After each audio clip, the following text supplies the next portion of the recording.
Hello, everyone, and welcome. My name is William Hurley, and for those who don't know me, I don't normally have a serious face. Received feedback that I was looking a bit dour earlier, but very excited to have you all here for today's webinar, Bringing Back the Business, Life After COVID-19. I would like to inform all of our attendees today that this program is being recorded for our friends who couldn't make it, and we have a really great conversation lined up with Joel and Chuck. And I'm really excited to get started, but just in case we do have folks who haven't joined us for a webinar before, I wanted to just say a few words about the format of the webinar. For all NACAS members, you may notice this is our first Zoom webinar, so you'll be learning along with us. We do have a really fancy Q&A feature that you can use to ask questions to either the panelists or myself. For the bigger ones, we might circle back on those at the end of the presentation. For those that are really quick and easy, I'll be trying to answer those live, so keep an eye out for that box.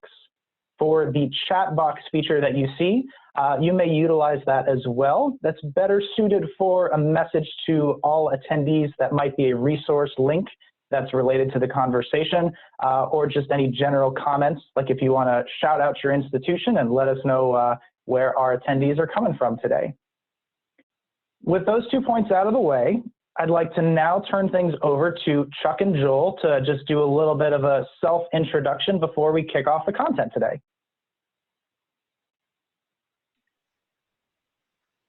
You're on mute, Chuck.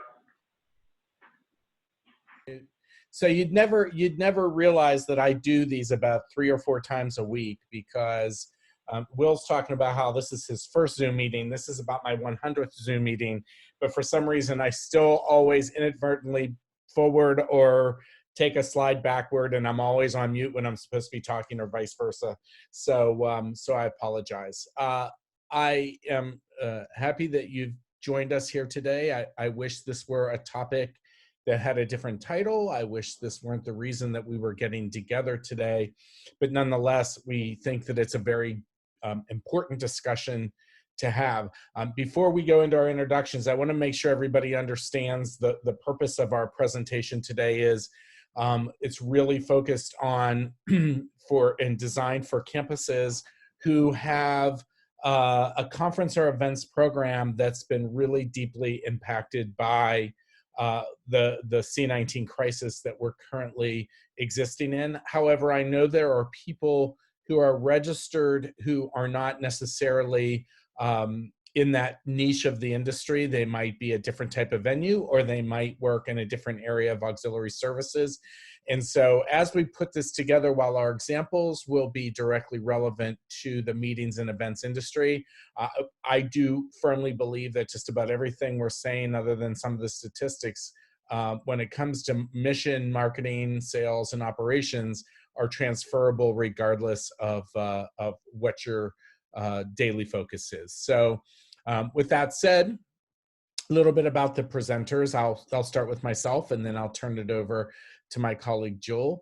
I'm Chuck Salem. I am the CEO and one of the owners of Unique Venues, as well as co-owner of Event Guru Software.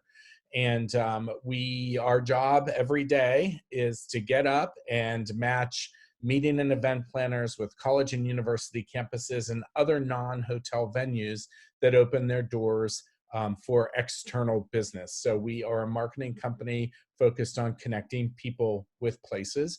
And that's how most people know me on here, but I've actually been a part of NACAS since 1992, because prior to being a part of Unique Venues, I worked at the University of Pittsburgh's Johnstown, Pennsylvania campus, their second largest undergraduate campus, where I was tasked with developing and implementing a year-round conference and events program for the University of Pittsburgh. So I have both the direct experience plus the experience of what I currently do now. So with that, I'll turn it over to my colleague and co-presenter, Joel.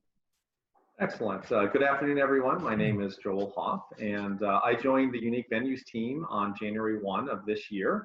So I'm relatively new to Unique Venues as an employee, but not new to Unique Venues at all.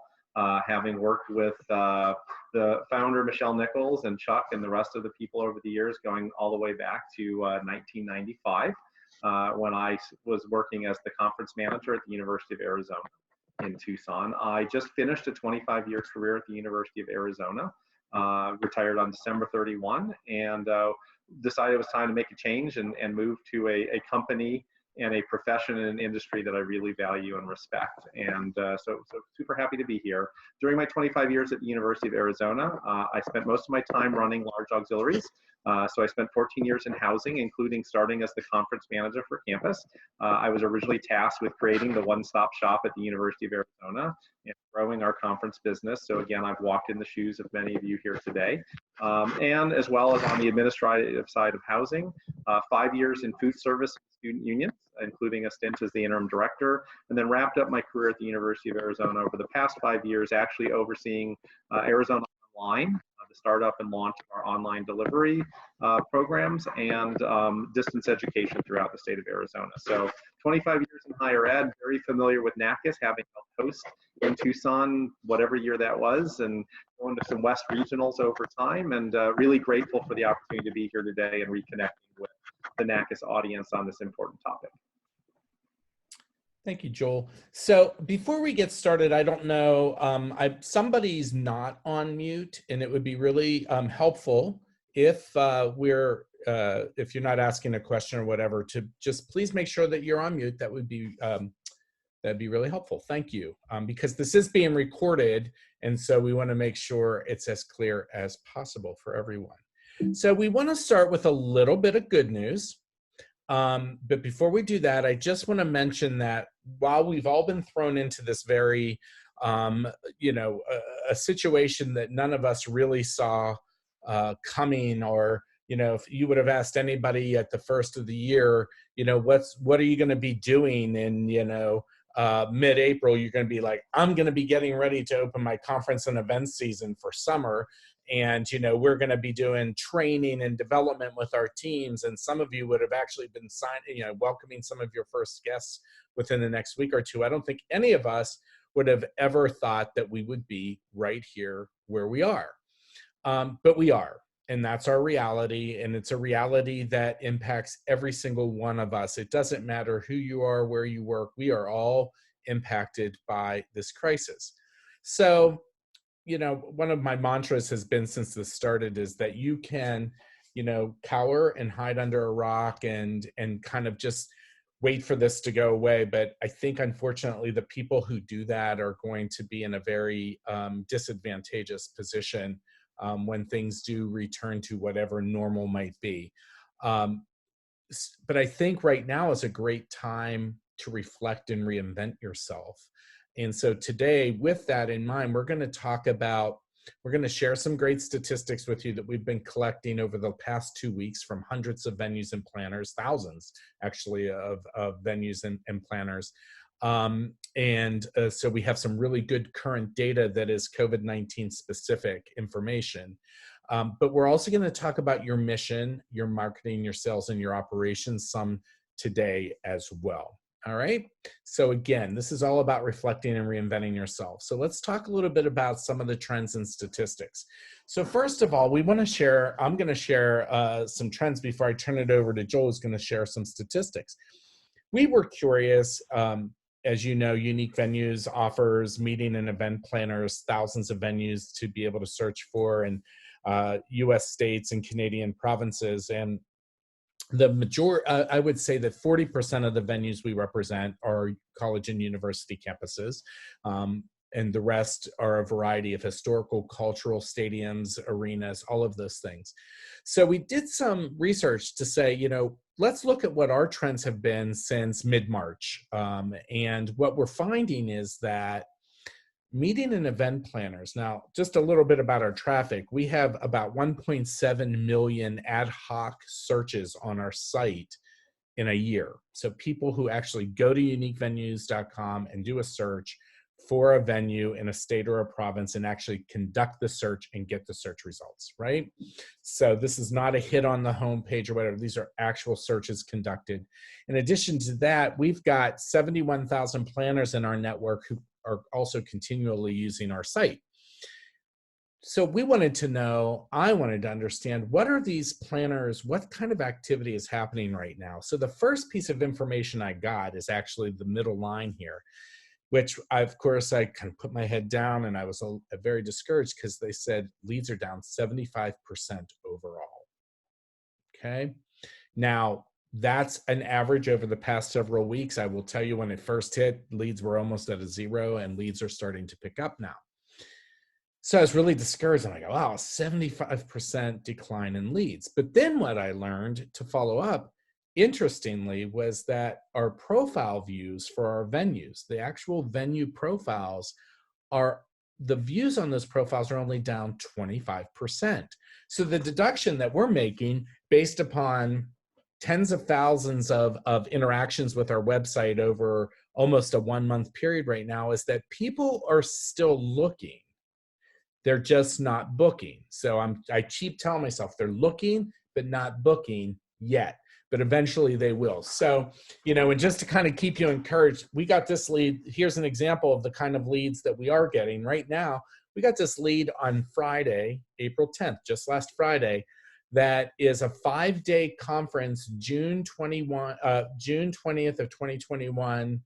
Anytime, 5 days, and they gave the range for 2,500 to 3,000 on-site overnight accommodations for a Christian youth conference for ages 12 to 18. The budget is $550,000. It's 5 consecutive days, and they're looking in the southeast to central United States, as far as Colorado and as far south to Texas, but not including Texas. Researching options, booking soon. This is a really encouraging thing. There are people who, remember, people aren't looking right now to book something in 2 weeks or 3 weeks. They're looking to book most likely these kinds of events for the summer of 2021. So we're seeing these kinds of things happen. We had a venue in Massachusetts who called and said they just booked a $100,000 piece of business that was police-based training. So, there's good things that are happening, and I want you to stay encouraged there. But now we've collected a lot of other data that's a little bit more general, and I'm going to go ahead and turn this over to Joel, who can share some of that information. Great, thanks, Chuck. As Chuck mentioned, we've been holding a number of webinars and using that time to collect feedback from the participants on them. And we wanted to share some encouraging statistics that will hopefully, again, help you see that all is not lost here, and that we need to be continuing to think ahead towards when we start to recover and how we bring the business back at that time. And so these are kind of some side-by-side comparisons of a couple of questions that we asked over multiple sessions. And the one on the left talks about the earliest month that venues reported they were still booking new business for. You can see we actually had a small group that's still booking new business as of May. Maybe that business won't be held after all, but there was still activity going on. And then you can see June and July activity, as well as then pushing out later into the year. And only a very small fraction of respondents of the venues that self-reported were not booking any new business until 2021. And so you can see that for a lot of people, they're continuing to do activity and to take reservations. And we'll talk in a little bit later about, they've also been practicing flexible booking practices with that. So it's not the same old of I book you and you're locked in and send me a deposit, but let's get something on the books and let's keep moving forward. On the right side, you'll see the similar question asked of planners, and the earliest that planners are rescheduling meetings, events, or booking new ones. Again, you can see the data is very similar across both sides of the spectrum. So planners are not waiting to see how this all shakes out. They're continuing to try to book or reschedule things, and venues are receptive to doing that. And so we've got a good mix of activity continuing to go on while we all wait to see how this shakes itself out. Next slide. We also asked people, the planners, about how many events they think they're going to book on an annual basis when all of this ends. And you can see that there was a small portion, about a quarter, that felt that the number of events they book will decrease overall. But more than 3/4 saw that they would book the same amount or even increase the amount of events they're going to book on an annual basis. And so that bodes very well for the future of the industry. People are not going to just all go to Zoom meetings as much as maybe we're enjoying some of the fun that we can have with them right now. This is not the most effective way or something that we're going to want to do for the long term. And the events are going to come back out there. Next slide. We also asked people across the industry, so this is not just venues and planners, but it's also industry experts and others out there. What do they think is going to happen to the industry when COVID-19 ends? And you can see that about half of the respondents feel that we're going to be slow to recover. I think that's a pretty fair assessment, but eventually we're going to return to the pace and level of the industry as it is today. So whether that's 6 months, 12 months, 18 months remains to be seen, but eventually we're going to return to the level of activity that we have now. Another 15% think that we will be quick to recover. So again, good optimism out there, and that may be very dependent on geography and the type of venue that you have and things like that. But about a third people still think that there's an opportunity for disruption here and think that the meetings industry may be forever changed with fewer meetings and events planned or more virtual or virtual enabled meetings planned as a precaution, which kind of goes a little bit against the data that we just saw from planners and venues about booking events. But I think we'd all be naive to believe that things will just go completely back to the way that they were. And it may be that in the future, people will say, hey, just in case, let's have the ability to have a virtual enabled portion of this meeting, or let's plan that a certain segment of our population might want to participate remotely instead of traveling on site. And we as an industry will have to adapt to that. Next slide. And then the final one that we wanted to share here had to do with kind of marketing and looking at what venues and planners, again, this was open to the industry, what people were doing right now in terms of building awareness and trying to continue to conduct activities. And you can see that while a small portion of people have decreased their marketing efforts right now because they're just not sure when they can book events or what they're going to be able to do, most of the, that's all right. Most of the people that responded are still proceeding with, whoop, can you back up one more? Yeah, sorry, I did. You did warn everyone up front, so that's all good. I did warn everyone. This is my Waterloo, but anyway. I'm gonna put my hands up like this. You're good. You can see that a quarter of people are maintaining their efforts. They haven't really made a big change to what they're doing in terms of putting the word out there, whether that's advertising, whether that's doing some sales calls or follow-ups, things like that. About a little more than a third have modified their activities. So they've kind of switched to saying, instead of come meet with us now, they're saying, meet with us in the future. So let's look at months or years down the road. And some people have gone ahead and increased their marketing efforts to try to build awareness about them as an option and then increase their business in the future. And so some people are investing now to see a payoff down the road when all of this ends. So these are just some statistics, I think, that kind of acknowledge the reality of the situation that we're in. Nobody knows for sure what's going to happen and when this is going to end, but most people are not sitting idly by. They are thinking, what can we do to respond to what's going on now and be prepared to be stronger and ready to go in the future. Thank you, Joel. Next, I'm going to jump in and, we had talked about mission, marketing, sales, and operations as a focus. And so I had said at the beginning that I feel like this is that time that we could really reflect on who we are as products. I know that we've been doing that. I'm sure that the fine team at NACAS is doing that. And I think that this is a time when a lot of companies, associations, venues, whatever, are given, that it's kind of an unintended gift of this is the opportunity to take a look at yourself as a product and look at your purpose and how you're communicating that purpose to people. And I know that a lot of times, I can't even count on, probably I'd need more than 2 hands, how many times I've had the privilege and opportunity to present at NACAS. But when I have, a lot of times we've talked about marketing. And one of the things that people talk about is kind of some mission confusion. Exactly why is it that they exist? I can actually look back at my own experience when I worked at the University of Pittsburgh.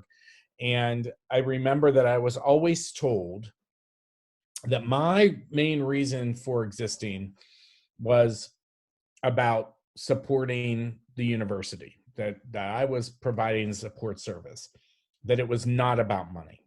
It was not about money. However, every month when I received all of my budget sheets, my supervisor, who was the vice president for business affairs, would always say, how's the revenue looking? How's the revenue looking for conferences and events? And I'd always kind of go, well, I thought that wasn't, am I supposed to be focused on revenue generation? Am I not?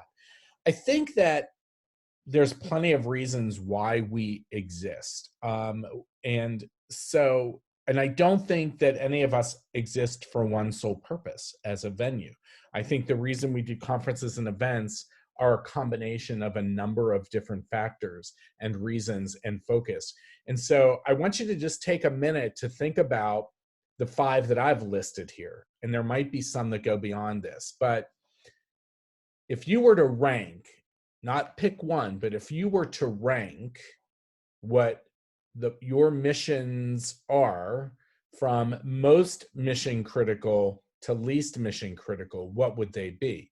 Would it be revenue generation? Do you exist for the purpose of adding to your institution's bottom line, for adding to the fund balance? Is it direct support of the academic mission? So when I say direct support of academic mission, it is truly to help to grow academic programs, either through support of continuing education and or support of academic departments in the development, marketing, and implementation of academic programs that are held year-round, some during the summer. So is that a purpose for you, direct support of the academic mission? Is it enrollment marketing? So is your mission to get up every day, go to work, and try to develop a conference and events schedule and program that brings in potential students for your institution, whether it be through leadership programs or its academic programs or its athletic programs, whatever it may be? Is it to provide internal support service? So maybe it's not even externally focused at all, but your primary focus is that you need to make sure that all of the rooms are reserved for all of the campus-based events, all of the rooms have tables and chairs set up, all of the food and all of the catering is established, all of those things are taken care of, technology's in the room. So your job is primarily to service the internal campus. Or is it community support? Is it that you exist because maybe you live in a small rural community and you are able to provide some economic impact to the community in which you exist as part of a positive contribution to that community? So maybe it's one of those. So, I don't know, it would have been cool to pull this and we didn't, but because I'm just thinking it would have been cool to pull that just now. But, I want you to take a moment and I want you to think about it, because this situation may be causing us to rethink what our primary mission may be. We may come out of this on the other side and find out that all of a sudden your mission shifted. And it may be shifted in a way where it's no longer revenue generation as a primary focus because there's a fear of relying on those millions of dollars that possibly you're contributing. Or it could be the complete opposite, where we really need to focus on revenue generation. We need to recognize and understand that sometimes that's not going to happen. Or, maybe it's enrollment marketing. We have, I always like to share an example with a university here in Virginia that we did a consultation for.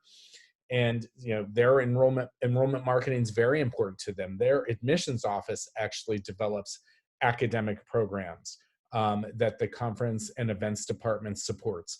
And so they're bringing in potential students that are junior high and high school age and working with faculty to develop them. So it's a three-part partnership. It's enrollment marketing, it's the academic departments, and it's conferences and event services, all working towards an enrollment marketing focused mission. So really important to kind of think through what your mission is during a time like this. I'm going to ask real quick, are there any questions, Will, that have come up that we might, or Joel or whoever, that we might want to respond to before we move on? Yeah, we had a lot of great questions come in the Q&A box. Terrific work, NACAS members, for adopting that new practice really quickly. We were able to answer all of them pretty quickly and live. They were mostly questions about asking if they can receive slides, which they will, asking if the recording is going to be available, which it will, but nothing for the presenters just yet.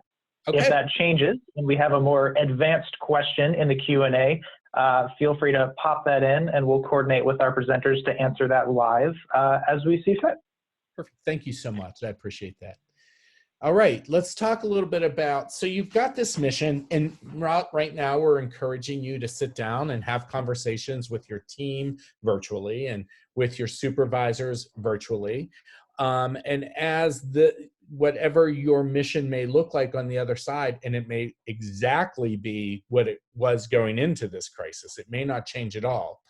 We still encourage you to work towards putting your mission into words. I think this is one of the things, when you ask a campus, what's your mission statement? A lot of them will actually give a mission statement. I am not talking about a mission statement here at all. This is actually, I typically call it a FAB statement, a features, advantages, and benefits statement, but some of the people who are on here are probably so tired of hearing me say those words, tried to mix it up a little bit today, but it's truly what it is. I'm talking about an actual description that answers these 4 questions. First of all, who do you serve? What do you offer to those who serve? And I'm talking about the facts and the figures of who you are as a venue. What's your capacity and how many rooms do you have to rent? What's your overnight capacity and how many people can you service at any given time in catering and dining and all of those types of things. This is like, so what are your markets that you serve, and what are your product offerings that you have? But then these last 2 things are what makes you a little bit different. How are you different? Why you and not another campus or event venue? What are your differentiating points? What do you do? What do you offer to a potential group that might set you apart? And then the last one is, at the end of the day, how will using your campus make a difference for that group? So, again, people who have heard me speak before always say I talk about rational language and emotive language. And so the first 2 are like those really rational points that you want to make. There's no feeling about them, whatever. It's just all about the facts, right? But those last 2 bullet points are the things that kind of take you from being a one-dimensional thought to being something more tangible, at least emotively, that people can connect with. And that's what you're trying to do here. Marketing and all of these things and being able to connect with potential clients on some level is what's most important. And right now, the way you verbalize and give people a visualization through words of who you are as a product is most important, because people can't see it right now. They can't come to visit it. So we're going to talk about some of those things as we venture on here. So when we talk about marketing, this is about communicating your mission to your audience. So we've just talked about what is your mission and how do you put that into words. And the reason that we want to put those into words is those words that we just talked about should be the very foundation for everything you now are going to communicate to your audience. And we want to make sure that you utilize that to its fullest potential and try not to stray from it. Again, this is not one of those 1-sentence or 2-sentence mission statements. This is more of a description, 1 page of who you are. So when you're putting together your marketing plan and the things that you're going to do, I always say something about marketing. I was banging my head this morning thinking, how can I say this different? I want to say it in a different way, but I kept coming back to the one and only way that I can say it. And that is that try to imagine this from a pacifist point of view. Marketing builds the weapons for sales to fight the fight. Okay. So marketing builds the weapons for sales to fight the fight. Or maybe we can say marketing builds the tools for the farmer to farm the land. Maybe that's it. I don't know. I think about the weapons in the fighting and it sounds kind of violent to me, but at the same time, that's truly what it is. Marketing's about tools and sales are about the people who take those tools and use them, right? So when it comes to kind of, developing marketing, it requires different types of expertise to provide marketing. And I know that this is a challenge for universities because I know sometimes conference services are typically an auxiliary. And this holds true for people that aren't even in universities, but a museum or wherever, it's usually an auxiliary. And because it's an auxiliary, sometimes when it comes to the marketing and communications department or public relations departments at the universities or whatnot, you're always put into the queue kind of last. Even if it's so micro that your conference and events department fits into the housing department, I still hear, yeah, but all of the student housing is the primary focus. Conferences is not the focus of the marketing team that's in the housing office. And in auxiliaries, it could be, yeah, after dining, after housing, after bookstore, then comes conferences. But not marketing conferences and events, and especially if revenue generation and community support are two of the focuses, is to me like having an admissions department that doesn't do outreach to potential students. You're not going to get, it's not just about the numbers, it's about the quality of the numbers, right? So by marketing and being an active marketer and actively marketing your campus venues, you are able to increase the number of groups, fill your schedule. And one of the things I learned firsthand when I worked at Pitt was also enhance the quality of the groups that I had meeting on campus. As you know, the University of Pittsburgh is an institution that prides itself on its academic reputation as one of the top research and medical universities in the country and the world. And so for them, the profile of the groups that came to the university was important. And it took marketing efforts and outreach for me to be able to get to a point where after 4 or 5 years of really good marketing, we were able to be selective about who it was we were servicing on our campus. So again, marketing requires some expertise, and sometimes it's a combination of internal and external resources. If you're one of those few campuses that has somebody who can be internally focused 100%, you are in such a great place, you should be doing great things. Okay, so when it comes to that kind of expertise, you need someone who's a strategist. This is what I've learned from Unique Venues. We've had 4 or 5 people since I've been at Unique Venues in a director of marketing role. And here's what I've learned. It's been very rare. In fact, I think it is till this current time that we have someone who is more of a generalist.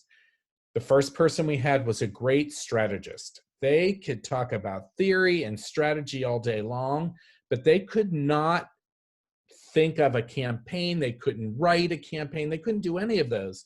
The second person we had was really great at creative campaigns, but they couldn't figure out, like, who do I send that to? And how do I figure out who to send that to? And then we had somebody who was a great social media person the third time, but they couldn't figure out any other, so marketing is so multifaceted that to be successful at marketing, you need someone who's a good strategist, who can put a plan into place. You need someone who's creative, who knows how to engage a potential client through visual, expression of your product. You need someone who understands motion and graphic and video production, because the average American prior to COVID-19 was watching an hour and 15 minutes a day of video. If you don't believe it, just take a moment and think about what you watched every day. Yesterday I probably looked at the Weather Channel 4 times, like, do we still have a tornado watch? Sunny out. How come it's, those kinds of things. Just kind of watching things. Then you need people, you can have great ideas, but somebody needs to create the content, because to be successful online and with companies like Google and things like that who are determining who's really most findable online, it's all about content. So somebody needs to produce content, somebody needs to write content. And then there's the whole social engagement, and everybody gets really excited because we've got a great Facebook page, but that's kind of like just such a flat, one-dimensional practice. It's just a part of the big picture. Then there's project managers. Somebody needs to make sure all of this is happening. Somebody's got to traffic police this whole thing. And then there's that whole digital engagement leader, because social media is not the only digital engagement. So in today's world, you need to be able to have digital engagement as well. So it sounds overwhelming, but it's just, think of it like a play. If anybody here has ever been in a play, if anybody here has ever been on a sports team, if anybody here has ever been part of an organization that has to put on a conference, everybody has a role, and it's just the coming together of different roles in what we do. If you're going to communicate your mission, now that I've probably thrown everybody in, like, who's our strategist? Who's our digital? Who's this? Who's that? Here are the minimal requirements I believe you have to be successful in today's marketplace. And, this isn't anecdotal, to be honest. This is fact. These are the things that, to even be able to make progress in today's marketplace, you have to do these things. And if you don't believe me, think about every product you purchase and imagine if they were not doing these things. So first, an online presence. So how findable are you?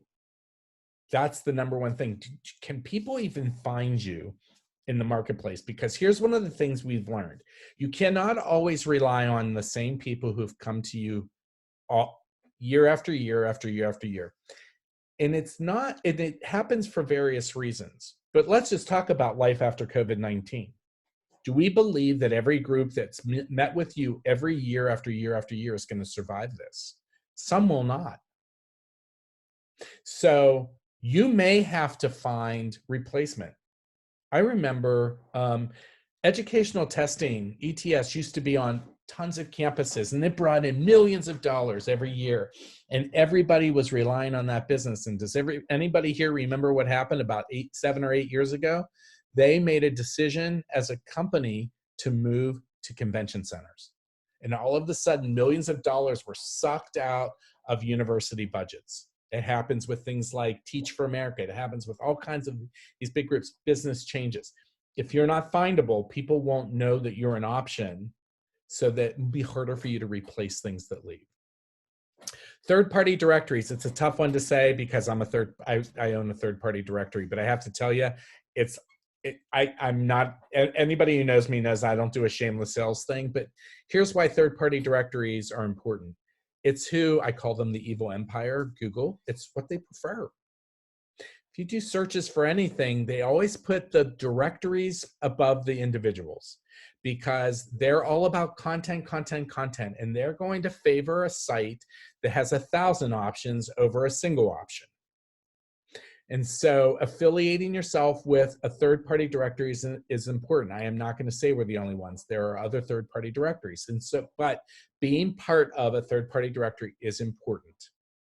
And then the third part of the online presence is paid ads. So it's very, very important that you have some kind of a paid ad presence because they have evolved. They've become, in the past, if you did conference venues in Colorado, you'd get a Target paid ad. That's not what happens anymore. Now you get really relevant paid ad results. And so that's an important thing to do as well. Moving from your online presence, you have to move to platforms that work for you. So when you're communicating your mission, some of the platforms you want to consider are your website. Now, I could go into my whole big, lengthy discussion about websites, but we'll never get through this. And I do want to tell you that, there are great resources out there to know what is best for your website. We have, I hope I don't get in trouble for saying this, but we are partners with NACAS, and we've made all of our webinars available to NACAS members at no charge. And so you can go to uniquevenues.com/resources, and there are all of our past sessions. And so there are sessions on there that talk about your website and the critical elements that you have to have. As far as digital brochures, I mean, the days of spending a lot of money on print, sorry for the print shop people who might be on here. It's good to have a little bit of a print stock for people who request it, but you get very few of the print requests. But digital brochures that are interactive and with links and hyperlinks in them are a great resource that you can provide. And so that's something that's a minimal requirement, a website and some good digital brochures. And again, video. We're not talking about highly produced videos. In fact, people don't trust highly produced videos. I mean, think about it. You know, students who are applying to college are trusting some 18-year-old who's sitting in their room as a YouTuber, you know, going, I don't even know what they're called, but people who are out there talking about, this is how I put on my makeup. And people are like, oh my gosh, I have to put on my makeup that way. I mean, people are following these people who have created themselves to be online experts. So people are looking for genuineness in a video depiction of your product. So people, you know, testimonials. Right now, a really cool thing I do is, you know, invite all of your potential clients to a walkthrough of your venue and get your camera out and say, I just want to take you around. You know, if you're able to get into your venue, go for a walk around and show them, and talk about how right now it's quiet, but we're really looking forward to when, you know, these rooms are filled with groups and conferences, and we can't wait.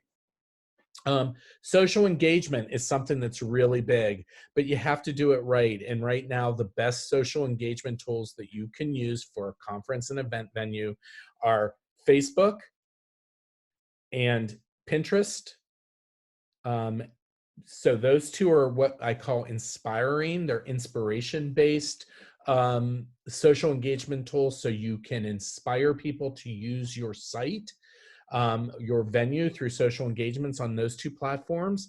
And then there are the authoritative voice sites. So things like Twitter provide you with the opportunity to be an authoritative voice. I just read this great article, and here's 5 things that you should be doing right now to plan your venues or plan your events post COVID-19, and we are ready to help you. Newsletters, that's another one. We just got a great newsletter that somebody produced yesterday that they're sending to stay in communication with a lot of their clients.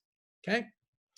Some other things, a good RFP response tool, good data, a good CRM system to be able to manage all of your meeting and event business that you're booking, great survey tools, which Joel's going to talk about, and analytics tools. So, you know, the last thing you want to be doing is not following the analytics. You want to make sure that your web pages are relevant. You want to make sure when you're doing a paid ad that the analytics prove that you're focused on the right words and terms. Again, all of these can be expanded on if you listen to some of the other sessions. As far as sales go, you know, this is taking your mission and making it tangible. So during this time that you have, that's time of reflection and reinventing yourself, it's a great time to take time to plan out some sales strategies. I would challenge you just to add and think about what strategies have worked in the past, what strategies you believe will work best for you, and proactively develop that plan, because the floodgates will open again. And when they do, you'll be prepared to actively sell your venue. Make sure you have a good budget for your strategy and an estimated ROI, return on investment. And Joel's going to talk a little bit about ROI in a moment. The most important thing is to think the American Marketing Association uses an ROI calculator that it's a minimum of 10% of your investment. 10 times your investment equals a good ROI. So just think, for every $1,000 you put in, you need $10,000 to make that an effective strategy that you're implementing. These are just some sales strategies to consider. Direct email, hearing from you directly during a time like this with messages of confidence to let people know you're making plans for when things reopen and you can't wait to work for them. Email marketing campaigns, reaching people in mass through email campaigns, through MailChimp or whatever, constant contact, developing special offers. Loyalty programs and incentives, coming up with special offers that only people who had booked an event with you prior to COVID-19 gets first access to. Maybe something as simple as first rights for rebooking before anybody else books. Making direct sales calls, picking up the call and not saying, we'd love to book something with you, but calling up, picking up the phone and calling good leads and saying, checking in with you just to see how you're doing. And is there anything we can do for you right now? How are you holding up through this? How's everything looking at your association or at your church or whatever it is? And keeping in contact with people. I already talked about the tours, making sure you continue to network in the memberships that you belong to. There are online chat groups and things like that that you can be interacting with. And then planning for any kind of industry events that you can partake in after COVID-19 crisis is over. Joel? All right, and I'm going to mute you, Chuck, and ask really quickly for William or to give me a thumbs up if it sounds like that echo is gone. Okay, good, good. All right. So Chuck, we'll just remind you to come back on mute when you're done. So we want to talk a little bit about the operations side of this as well. And kind of the important thing to think about right now is that as the floodgates start to open, as business starts to be rebooked, and as people start to look to hold new events, you need to focus on being the best version of a campus conference venue that you can possibly be. And there's going to be a lot of competition out there for all of this business. Like everyone that was scheduled to meet in Washington, D.C., they're not going to be able to meet in Washington, D.C. again, because everybody's going to try to be rebooking, and there's only so much physical space to be found. And so if you're in a smaller market, if you're in a secondary market or more rural area, you may have an opportunity to land business that you normally wouldn't when something like this hadn't occurred. And so in order to do that, you need to be prepared to service them to the level that they expect to be serviced, which means what they might expect to find in a large venue in the middle of a urban center or something along those lines. And there's some good ways that you can go about doing that and focusing right now on being the best version that you can possibly be. Next slide. All right, the very first one to focus on is trying to be a one-stop shop. This is absolutely critical in a meetings and events environment, especially for the kinds of professional planners that are going to be looking beyond the hotels or beyond the normal spaces that they look at. And the crux of a one-stop shop, many people have heard this term before, but it's very simple. It's one contact, one contract, and one invoice. It means that a meeting planner only has one person that they have to deal with at a campus institution. Doesn't mean that other people at institution aren't involved or that you can't transition people at appropriate times to a conversation, but at the end of the day, when the rubber hits the road and something's going on or they need an answer, they have that one person that's assigned to them that is their contact that they can call and get things sorted out. Additionally, they have one contract that they have to manage, so they don't have to talk to 5 different departments on your campus and sign a different contract that has different language in each one. I'm sure none of your institutions are like that, but many out there are, and it's important to try to clean all that stuff up and give someone one document to look at and sign and hold them accountable to things. Same range of guarantees, things like that. And then one invoice at the end of the event. Again, they don't want to wait for 5 or 7 or 12 different invoices or bills to come in from different areas of campus that are all processing things on different timelines.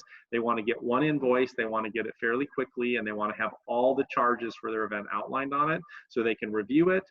They can ask questions or resolve any disputes, and then they can pay it and move on to the next event that they're planning. And so right now is an opportunity for you to say to yourself, one, do we have a one-stop shop on our campus?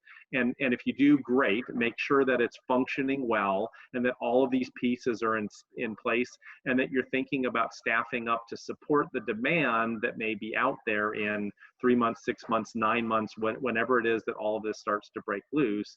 And if you don't have a one-stop shop, how can we start to create one out there? Next slide.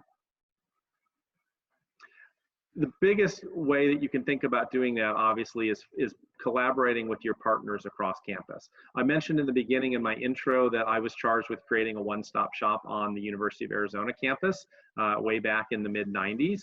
I did that very successfully.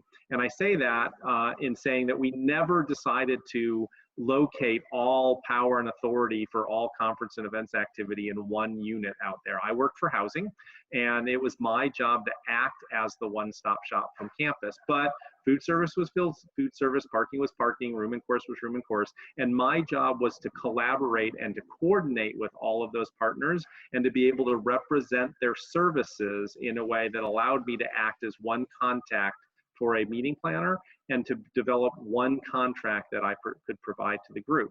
And so it's important to remember that any short-term decisions that you make right now to meet this need of being ready to rebook all this business doesn't have to be a long-term one. You don't have to say to yourself, oh, let's hurry up and decide whether it's food service or the unions or some other auxiliary office that gets to be the one-stop shop. You can talk through who makes the most sense right now to communicate with planners as they're calling in, and who maybe is resourced the best to handle this. Because again, everybody's going to be trying to figure out how to restart their infrastructure, get things up and going after being shut down for a bit. And maybe in a normal time period, you might say that housing is the right place, but right now you're going to say food service is the right place to do this, or some other place. So just remember, you don't have to feel like you're making a groundbreaking or long-term decision, but you can make a smart decision that says, here's how we're going to handle this.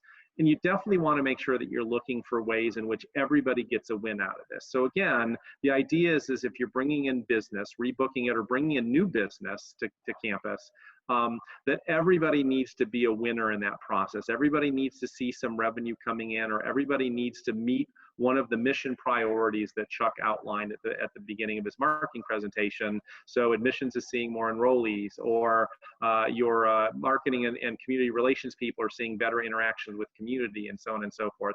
Find the win-win that allows everyone to want to participate in this exercise. While you have a downtime right now, it's a great opportunity to try and streamline your internal processes related to the kinds of bookings and reservations and systems that you're using, and the way and the timelines that you do that, and calendars that you're using. Any of that stuff, anywhere you can streamline it, make it easier for the one-stop shop, again, dedicated or a short-term solution, to figure out how to respond to inquiries that come in as quickly as possible and get them on the books. And obviously communication is key in all of that. And so again, oftentimes we don't spend a lot of time meeting together and talking through the way in which we're going to share information and keep everyone on the same page. Again, this is the perfect time for someone to step up and say, how do we get everyone on the same page? What kind of systems, what kind of communications will we use, with a focus on the overall goal of saying, when this is done, we know what our mission is, and we now have an opportunity to grab hold of that and do our very best to land as many new clients and rebook existing ones as possible to meet whatever that existing mission out there is. Next slide.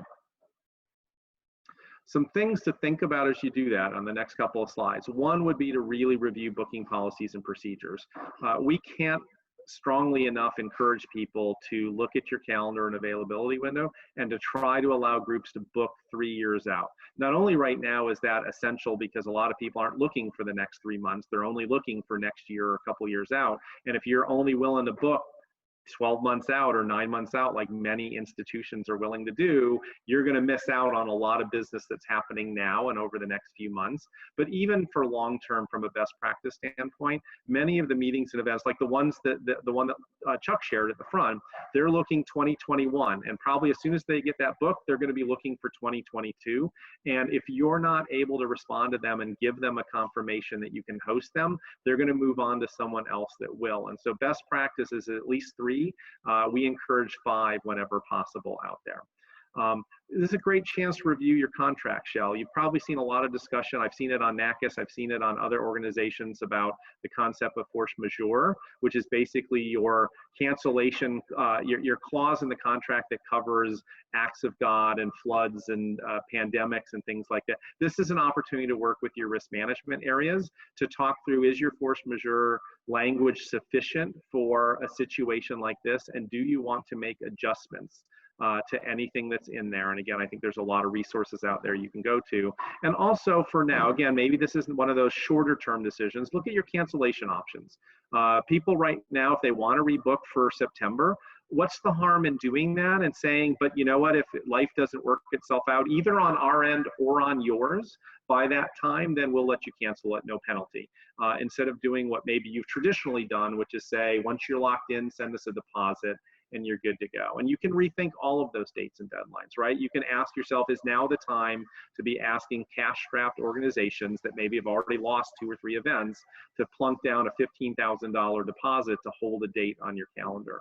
Do you need to continue to ask people for 6 months or 3 months or whatever kind of longer term guarantees, or can you push those things up more closely to the start of an event? And ultimately, you know, do you keep the same payment terms? Again, a lot of institutions that I know require groups to pay completely upfront before they hold the event. And in my experience, at least at the University of Arizona, we only had one group in the 10 years I was involved that defaulted on their payment. You know, we had a couple of ones we really had to work at, but the reality is that given the situation now, you know, do you have to require all of that, or can you give people a reasonable window after they've collected registration fees and actually after they've held the event to process an invoice and make payment? And again, just one of the questions we asked in our survey, 78% of meeting planners right now that are still looking to book business are looking for information on flexible booking and cancellation policies for their upcoming events. So anything you can do to meet that need instead of just saying, nope, we're still doing business as usual, is going to help you in the competition for the business that's out there. Next slide. Another great opportunity that you can be working on right now to support this is to really evaluate your customer service plans. And this is a critical area. We want people to be customer driven instead of operationally driven, which means that they're thinking about how they're going to serve the needs of a customer instead of how they're going to serve the needs of themselves. And we as big institutions, again, 25 years at the University of Arizona, we get trapped in thinking about what's best for us, what process is best for us, what system is best for us, instead of thinking about what's best for a customer. And so this is your chance to actually review your customer service plans and say, how do we focus on the customer and develop a service philosophy that says, here's what we're going to do to meet the needs of those individuals. And once you adopt that service philosophy, and ours at the University of Arizona was pretty simple. It was doing anything possible within established boundaries. We acknowledge that there were limitations people had, but doing anything possible to meet the needs of an individual customer and showcase the excellence of the university. And so once you adopt that, you need to make that spill over then into everything that you do. It's nice to print it on a card and stick it on a wall, but if it's not in your hiring process, in your job descriptions, in the interview questions, in the way in which you evaluate candidates, then there's no point in having a service philosophy in the first place. It needs to go into your training manuals, and you need to give tangible examples of how you implement the service philosophy and the work that individuals are doing in your conference and events arena. It needs to be a part of your onboarding that you do with new employees or with a student staff that you might bring on for the summer. It needs to be present in your performance reviews for full-time staff. So again, are you really evaluating their ability to meet a service philosophy that you put forward? And through all of that, you develop the service strategies that you're going to put into place for outreach to the customers and the guests, whether that's the planners and the way in which you kind of provide them with concierge level service and take care of their needs while they're on site, going all the way down to the attendees that are showing up for a meal, that are checking into a residence hall, that are looking for and parking in parking lots on the other side of campus and being directed across. These strategies need to be present across your entire portfolio of services and tied up to an overarching service philosophy that you've adopted for your program and your campus. Next slide. Evaluation is critical in all of this. So again, this is a great time while there's a little bit of downtime to be asking yourself, well, what are we doing to survey people and evaluate the success of our service and our program? And there's all sorts of different ways you can do it. You can develop a survey for planners that you send out after an event, or you could be doing it right now as almost like a focus group or a follow-up survey that says, hey, to prepare for the future, we want to get your feedback. asking them how you've done in areas like booking and contracting and invoicing, as well as on-site delivery. How, were we responsive? Was someone there to meet you? Were rooms unlocked on time? All the different questions that people might have about a meeting or event on your campus.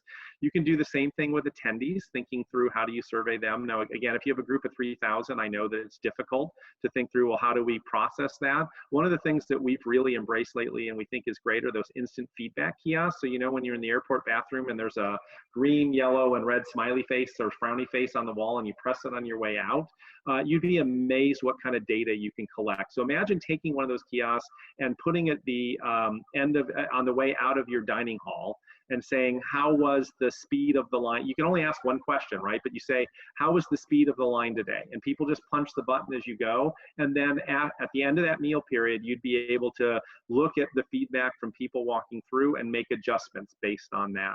Or you could do it after a residence hall check-in and say, how was the efficiency of the check-in today, and get people to press the button. And you can learn as you go, right in the middle of an event, and make changes on the fly, rather than waiting till you send out a survey or you tabulate it all at the end. And finally, you can talk to your staff and you can get feedback from your staff or your campus partners across campus as to what's working and what's not. So how did we do? What were the challenges, and what are the things that we need to address for future cycles? And all of these things are critical to give you a holistic view of what's going on with your meetings and events, and how you can make changes to support that customer service philosophy that you've adopted. And last slide, I think, if we make a switch there, is then to talk about your return on investment. And so really think through, again, as Chuck referenced, not only what your mission is, but what are you trying to get out of this? And right now, there's really two types of ROI that you should be examining. One is the hard ROI. So obviously, revenue is going to be important for a lot of people out there, probably everyone on some scale. And that's an easy one to measure and to take a look at. So is employment, right? It used to be that conferences were something in a summer that helped keep custodians and dining services attendants and other people employed. Very few institutions are that way anymore, but given what's going on right now, we might see a return to that. You might have to say for a period of time, the only way we can keep a full custodial staff or full dining staff during a summer is to have conferences and events going on. And so this might be a way to keep people engaged and not have to rehire and retrain at the end of a summer period. And it's also about future enrollment. It's looking at saying, hey, the people we're bringing onto campus might be our future students. Again, a lot of the information in the higher ed trade magazines right now are all about a decline in enrollments for this fall, maybe more people shifting to online and things like that. And so again, anytime you can bring someone onto campus for a conference or an event, increases your chances that they will be interested in your institution for the long term. And there's surveys and even a thesis that was done on this out there that demonstrates that doing this does increase the possibility of students yielding at your institution. But there's also soft ROI to consider right now. And some of these might be even more important right now, especially in the next 2 to 3 months, while there's not a lot of tangible booking and meetings and events that you can hold. And these are the things that you really can focus on well with a team of people sitting at home, looking for some extra things to do, like consumer loyalty and goodwill. Like Chuck said, call people, call your customers, call future customers. Don't call and say, hey, when are we going to get around to getting your contract done? Call and say, how are you doing today? What's going on in your world? Do you need someone to listen? Do you need a sounding board? Do you just want to talk through some ideas for the future? What can we do to help you right now? And they will remember that, and eventually the business will follow those kinds of things. Brand reputation, again, if you really respond to this crisis, if you continue to stay optimistic, if you are one of those people that creates flexibility or gives people the opportunity to continue to try to rebook or plan for the future without being overly prescriptive or punitive in that approach, you're going to build up your brand, and people are going to remember that.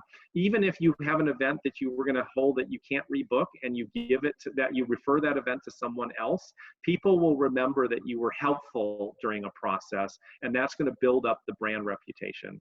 And ultimately, all of this work that you're doing will create great opportunities as you get introduced to new customers and clients, to also look for a way to create educational and research partnerships for your institution. So again, you may come into contact with leads that maybe you can't host, or maybe you're not the right fit, but in conversations with them, you realize that they're a good fit for one of your programs that one of your colleges offers, or one of the research opportunities at your institution, you can look to make those connections as well and get your faculty maybe involved in presenting at that event, or get students aligned to do an internship with it. And again, these are things that are going to benefit your institution for the long term. So don't just think about dollars and cents, although they're critically important. Also think about all the ways in which you can shine throughout this crisis, so that people will remember you when we start to bring the business back to our campuses.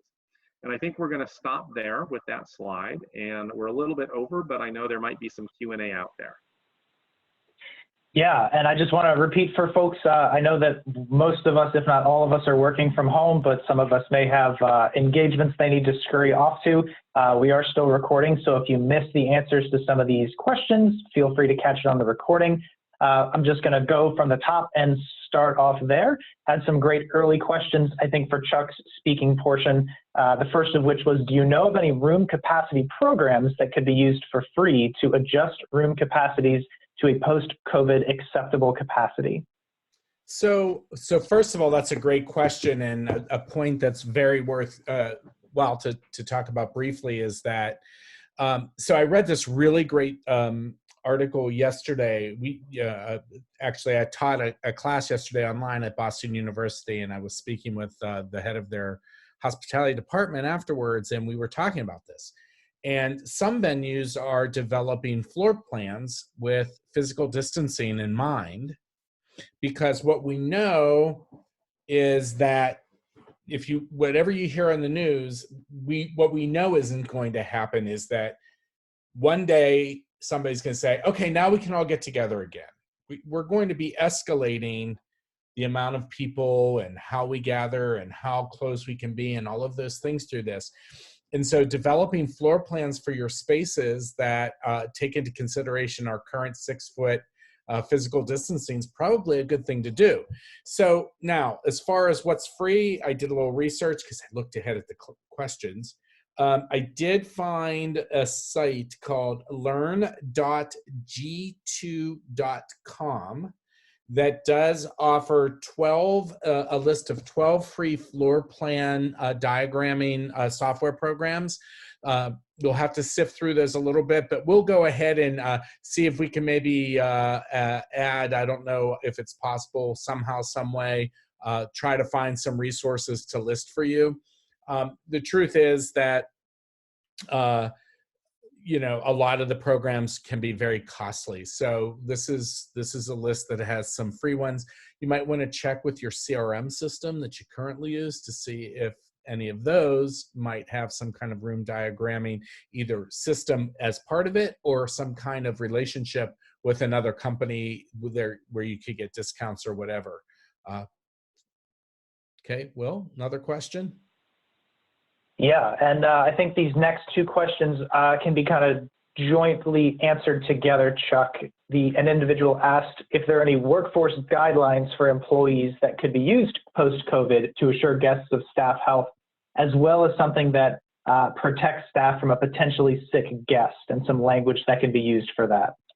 So now I always stay away from suggesting contractual language unless we're consultants, at which point that's our job to do. But I think the best thing you can do is to speak with your attorneys about any kind of contract languages you may want to change, because again, you're probably going to want to change, as Joel suggested earlier, your language, your contract clauses and attrition clauses. But when it comes to employee language, my suggestion is to go to your either your state agency that handles workforce policies. I will tell you where I go for mine. I actually might have a prop here. I think I do have a prop. We use our workers' compensation agency. So the agency that handles our workmen's compensation policy, they are already working on some pandemic-based language and posters, and they provide different posters for you to post in your workplaces. And so we're using a company called AmTrust for our workers' compensation, and they provide us with all of the posters that we need to put in, all of the language we need to know. from a workers' compensation and workers' protection policies in both English and Spanish. So I think that talking to whoever provides the policy for your workers' comp is probably a good place to go to for that.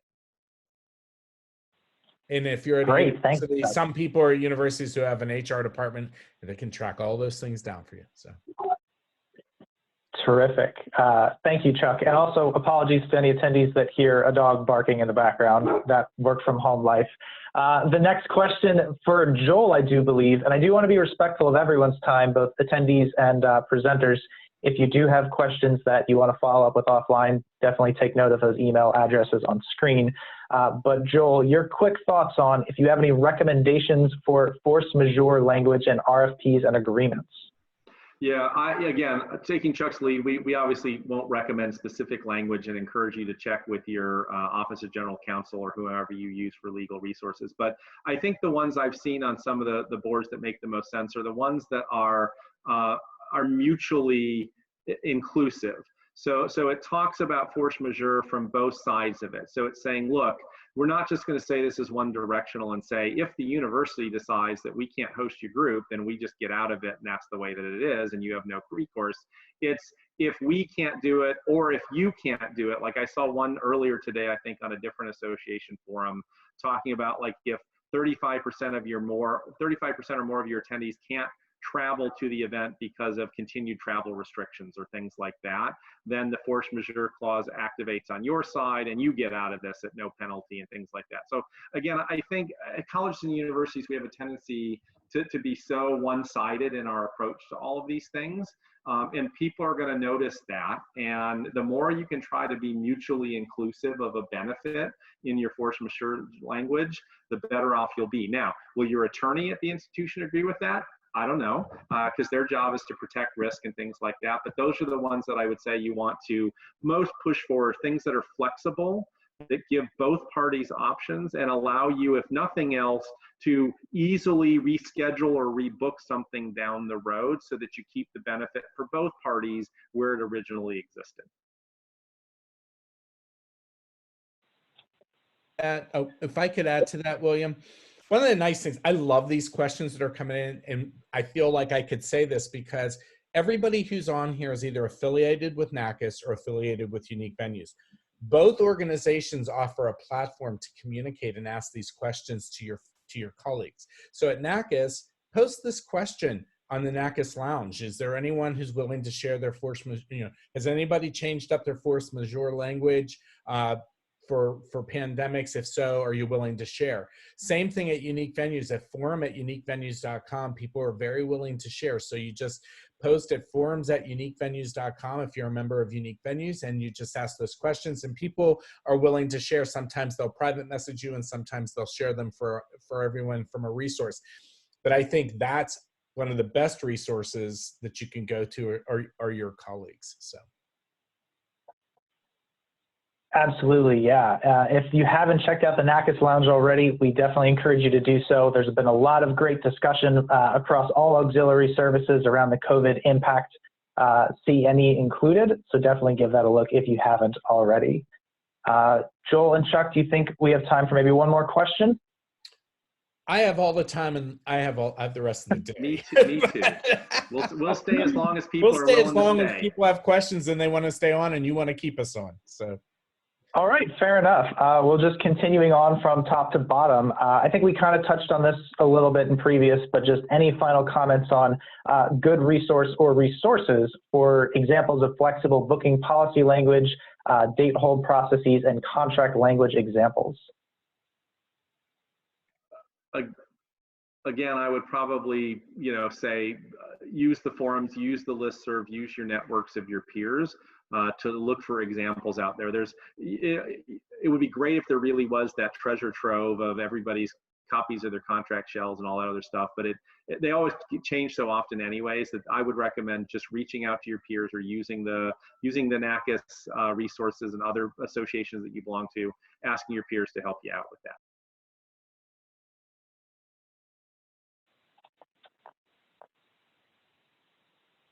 Chuck, I see you. I know. Sorry about that.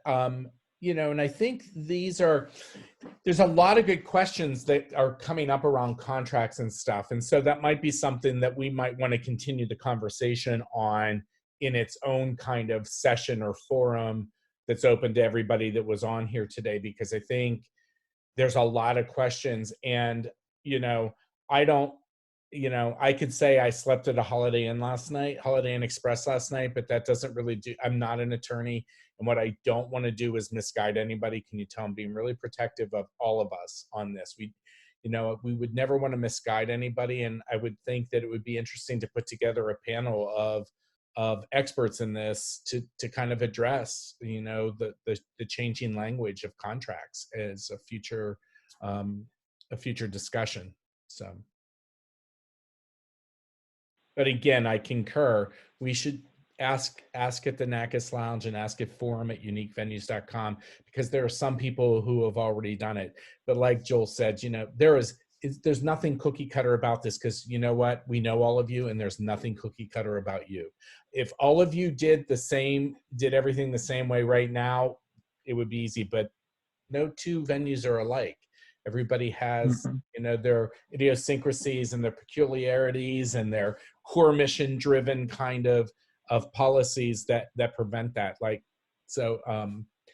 Which makes me want to jump to one of these other questions that I'm seeing here, which is, somebody said about the booking policies, and that it's much easier for convention centers to do that, but universities, oftentimes there's construction projects and academic program changes and working around all of those things. And, I think Joel and I probably come from a different place with this. When I worked at the University of Pittsburgh, we booked 5 years out. And our policy was at the Johnstown campus, which was the main convening campus for the university, was that business is first come, first serve. That's how we operated. Again, and no two campuses are the same. And so from our president's office down, they said, if the president wants to use a venue to bring in 100 university presidents, and you have a kids camp that uses up all of the facilities at that time, then the president will wait, because that was the way our policies and processes fell in place. And so some might say I had it easy, because I would say to the orientation office, I would say to the athletic office, we need all of your camp dates for 5 years. And then every year, what's the next year? What's the next year?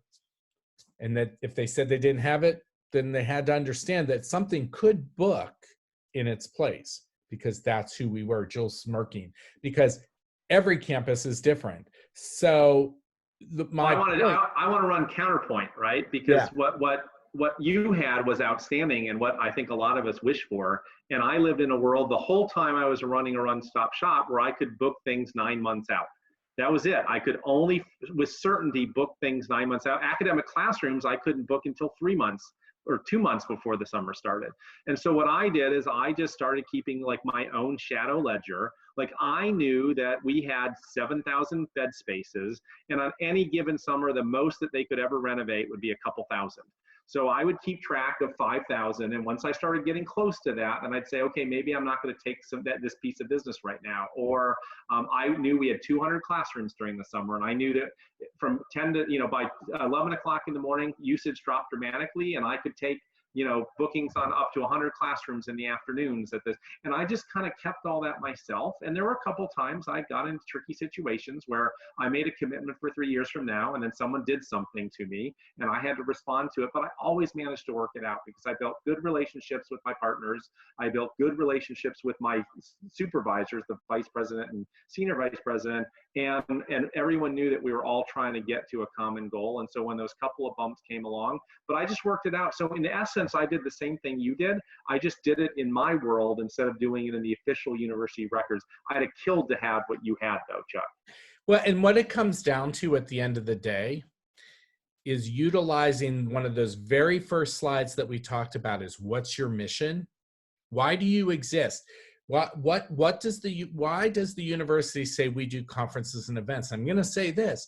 If the reason you do conferences and events is in support of the campus community, then you don't need to book 5 years out. You need to book 9 months out because it's more important to make sure that you're servicing the needs of the campus first. But in my case, if it is, eventually we got around to admitting that it was for revenue. So if it's truly revenue generation, then you're going to have to make some modifications. Maybe it's not 5 years, but push for 3 at the minimum. Because if you're not doing that, then those are the things that will impact your core mission. Again, so that's why, going way back to one of those first slides, it's really important to have those discussions and come to agreement about why you exist, so that you can have the policies and processes and procedures that closely align with that mission. I also see a question here. Sorry, Will, do you want to ask the questions, or do you go for it? Thank you. Not a problem, though. Super not an issue. I'm loving all the questions. I'm beginning to think we may not be able to address all of them before we need to wrap things up. I know that our presenters are ever willing to answer offline and discuss with folks on the call. So again, take note of those email addresses if we don't round up on all of your questions before the end of our time together. I think one to round out today's session as kind of our final question comes from Jason Johnson, which is a very philosophical question I think everyone has opinions on, and really hard to nail down. But from the unique venues perspective, do you think the floodgates will open immediately, or do you think there's going to be a slower recovery as companies think about their finances, like in 2021 and beyond? 2 weeks ago, if you would have asked me this question, I would have given the answer that the floodgates are going to open and boom. I mean, just as quickly as things dropped, things are going to go back up.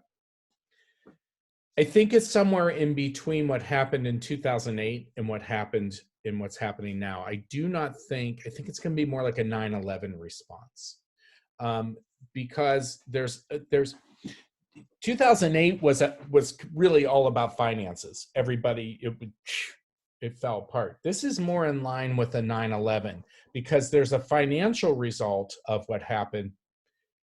That's one of the consequences of what happened, but there's a fear consequence as well. There's the fear of people feeling comfortable getting back together. Just like in 9/11, there was a fear of people getting back on airplanes and whatnot.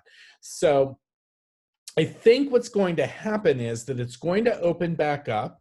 I agree with it will be slow. I think that people who have events that are of a reasonable size in July, late June, July, early August, we could probably see, again, regionally defined, some of those things happen.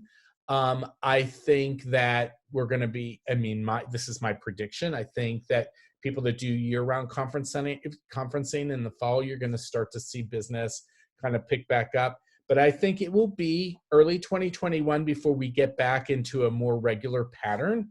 So I think your summer 2021 is going to be fine, because by that time, if we don't have a vaccine, then there is no normal. Everything's going to be completely redefined forever.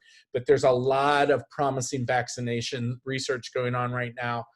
And so that would be kind of my best answer to that. I think one of the other things that's going to happen, that's going to shift, is that be prepared for this. I think there's going to be a lot more regional meetings with drive-in capabilities. Again, another big thing that happened after 9/11.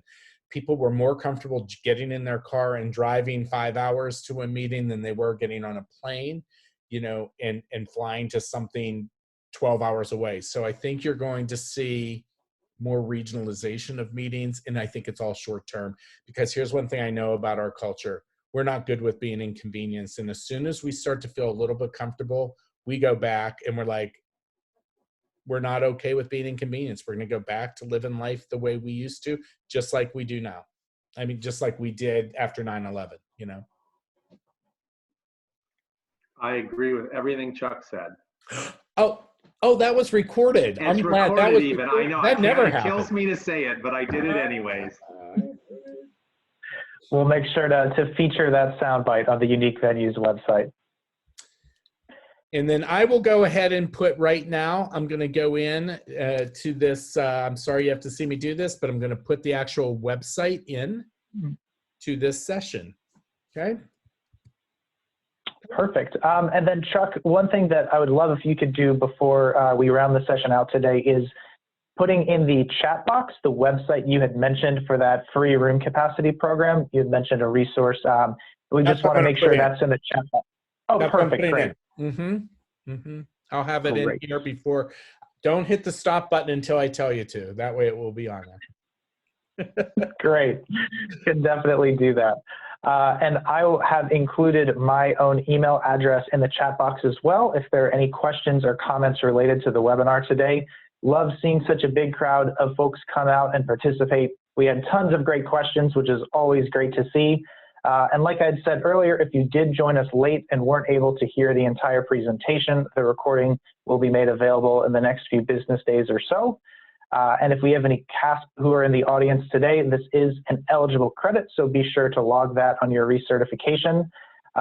Chuck and or Joel, any final comments for the group before we close out today? I would just say, again, thank you, Will, for the partnership with NACAS. It's been really great for us to work together and to be able to make this available to both of our memberships. We appreciate your willingness and NACAS's willingness to do that. I saw a lot of familiar names that are Unique Venues members on here that may or may not be NACAS members. So again, I think that's great for both organizations. And this is a time when we need to be working together to help everyone survive the impact of what's going on and make the industry stronger as a part of it. So thank you, and thank NACAS for allowing us to do this. And I just want to say that this link is right here in the last page under thank you. Okay, do you see it? Perfect. It's right there. Yes, I do see it. Thank you, Chuck. Thanks, everyone. Stay healthy and hopeful. Thank you all. Yes, stay healthy and hopeful. Thank you all. Bye-bye.